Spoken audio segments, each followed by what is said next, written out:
तो जैसा कि पिछले वीडियो में आपको बताया था, हमारा यहाँ पे 2-3 पॉसिबिलिटी बन रहा था, है ना? बाइंग के लिए। पहला पॉसिबिलिटी क्या था कि मार्केट क्या करे कि ये एरिया टैप करे और साथ ही साथ मार्केट क्या करे, यहाँ पे इस एरिया में क्लोजिंग दे दे, ठीक है? ये एक पॉसिबिलिटी था एंड दूसरा पॉसिबिलिटी ये था कि मार्केट इस वाले एरिया को आकर टैप करे, ठीक है? मार्केट ने क्या किया, यहाँ हमारा जो H1 का ज़ोन था, वहाँ पे हमें एक टर्टल सूप मिल गया, मतलब फेक ब्रेकआउट मिल गया। तो ये एक बुलिश का साइन है एंड हमने यहाँ से अ, ये जो डिमांड है यहाँ पे, ये वाला डिमांड, इससे हमने एक ट्रेड लिया है एंड इसका टारगेट अराउंड, पहला टारगेट तो ये है। अगर आप देखो तो ये H1 का वेव चल रहा है, ये वेव का पहला टारगेट ये होना चाहिए एंड जो दूसरा टारगेट है ये होना चाहिए, ठीक है? तो देखते हैं मार्केट में अगर इधर इस साइड में बाइंग मिल जाएगी या इधर कहीं बाइंग मिल जाएगी या नीचे कहीं वापस से बाइंग मिलती है, तो हम लोग इस वाले वेव में हम लोग बैठेंगे बाइंग के लिए, छोटे छोटे बाइंग करते जाएंगे और यहाँ पे सारा जाके क्लोजिंग करेंगे, यहाँ पे भी कुछ क्वांटिटी क्लोज मार देंगे एंड मैक्सिमम हम लोग टोटल क्वांटिटी यहाँ पे जाके क्लोज मारेंगे, ठीक है? तो देखते हैं इसको कल, अब देखते हैं क्या सीन इसमें बनता है। Thank you. तो जैसा कि हमने बताया था, ये मार्केट अभी डायरेक्शन में जा रही है बाइंग साइड में एंड हमें अगर छोटे टाइम फ्रेम में अगर ट्रेड मिलती है, तो हम लोग वापस से इसको टारगेट बनाकर बाइंग ले सकते हैं, ठीक है? तो अभी हमें हमें एक बाइंग मिली है जिसका स्टॉप लॉस अराउंड 140 पिप्स का है एंड टारगेट अराउंड 800 पिप्स का है, ठीक है? तो ये डायरेक्शनल वेव है, यहाँ से इजीली ये यहाँ तक जा सकती है, ठीक है? और ये वाला जो अभी ट्रेड है, ये अभी भी होल्ड है एंड इसका भी टारगेट यही है, ठीक है? तो देखते हैं आज न्यूयॉर्क सेशन में हो सकता है ये टारगेट हमें मिल जाए। तो आउटकम के बाद आपको रीज़न बताते हैं ये वाली हमने ट्रेड क्यों ली थी एंड साथ ही साथ ये इसका भी रीज़न आपको बताएंगे। Thank you. इन दोनों ट्रेड का हमें टारगेट मिल गया एंड इसका जो ये टारगेट था ये कंप्लीट हो चुका है। ये जो टारगेट था हमारा, पहला टारगेट कंप्लीट हो चुका है। ये वाला जो हमारा ट्रेड था, ये जो हमारा दूसरा ट्रेड था, डायरेक्शनल ट्रेड, इसमें हमारा ब्रेक इवन लग गया था। ये भी लगभग हमें 400 पिप्स हमें मिल चुके थे इससे एंड इस ट्रेड में हमें लगभग 1200 पिप्स मिल चुका है, ठीक है?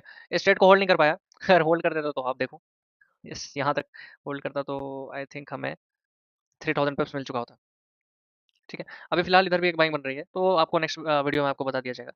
लेकिन पहले इसको देखते हैं कि ये ट्रेड हमने क्यों लिया एंड ये ट्रेड हमने क्यों लिया, ठीक है? तो 4 आवर में जाते हैं, ठीक है? 4 आवर में आपको दिखेगा कि यहाँ 5 वेव हो चुका था हमारा एंड ये साथ ही साथ हमारा ये जो डेली का इंटरनल एरिया था, वो टैप हो चुका था एंड ये 0.5 एरिया भी हमारा टैप हो चुका था 4 आवर के अकॉर्डिंग, ठीक है? तो और साथ ही साथ हमें यहाँ पे क्या हुआ था, break in, breakout and break in, मतलब यहाँ टर्टल सूप हो गया, ठीक है? तो वे बहुत अच्छा यहाँ पे बाइंग बना, देन हमने यहाँ से बाइंग उठा लिया था एंड और 5 मिनट पे हमने कंफर्मेशन देखा था यहाँ पे 5 मिनट की डिमांड से वहाँ पे हमने बाइंग उठा लिया था इसको, ठीक है? तो अगर आप देखते हो यह एरिया हमारा H1 का था, वो 1 आवर का था एंड H1 के अकॉर्डिंग हमें यहाँ पे एक बाइंग की एंट्री मिली थी, ठीक है? और बहुत यहाँ पे एक्यूमुलेशन करते हुए मार्केट ने ये अच्छा खासा ब्रेकआउट दिया है एंड यहाँ पे सैटरडे संडे को हमारा वॉर जो हो गया था, वॉर में इसराइल, ईरान और यूएस का, ठीक है? तो इसके वजह से ये जो पंप आई है इधर, ठीक है? एंड ये अब देखते हैं दूसरी ट्रेड हमने क्यों लिया था, यहाँ रीज़न क्या था दूसरे ट्रेड का। अगर आप देखो तो मार्केट में यहाँ पे क्या बन रहा था, 1 2 3, ये डायरेक्शनल वेव बन रहा था यहाँ पे साथ में, और साथ ही साथ अगर आप देखो तो यहाँ पे 30 मिनट का चेंज ऑफ करेक्टर हो गया था। 30 मिनट का चेंज, पहला चेंज ऑफ करेक्टर इधर हुआ था फॉर डाउन साइड, लेकिन फिर बाद में अप साइड के लिए यहाँ पे चेंज ऑफ करेक्टर हो गया था। तो 30 मिनट के अकॉर्डिंग भी साथ में यहाँ पे क्या था, हमारा क्यूएमएल एरिया, ये हमारा क्यूएमएल एरिया था, ठीक है? तो ये क्यूएमएल एरिया था हमारा यहाँ पे, देन और डायरेक्शनल स्ट्रक्चर भी यहीं पे था साथ में।